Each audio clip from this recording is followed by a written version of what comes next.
భారతదేశ ఆర్థిక వ్యవస్థ ఇటీవల 4వ అతిపెద్ద ఆర్థిక వ్యవస్థగా ఎదిగింది.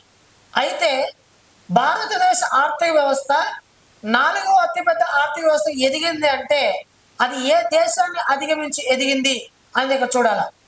ఇటీవల భారతదేశం ఏ దేశాన్ని అధిగమించి 4వ అతిపెద్ద ఆర్థిక వ్యవస్థగా ప్రపంచం ఎదిగిందని అడిగాడు.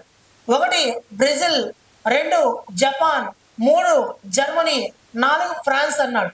భారతదేశ ఆర్థిక వ్యవస్థ 4వ అతిపెద్ద ఆర్థిక వ్యవస్థగా వచ్చిందనేసి అంటే ఆల్రెడీ 4వ ప్లేస్ లో ఉన్నటువంటి జపాన్ దేశాన్ని కొల్లగొట్టి జపాన్ దేశం అధిగమించి దాన్ని 5వ స్థానానికి నెట్టి మన భారతదేశం 4వ స్థానానికి చేరుకున్నది.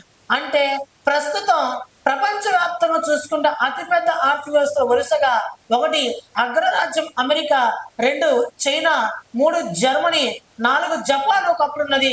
ఇప్పుడు భారతదేశం వచ్చింది 5వ స్థానంలోకి జపాన్ దేశం అనేది వెళ్ళడం అనేది జరిగినది.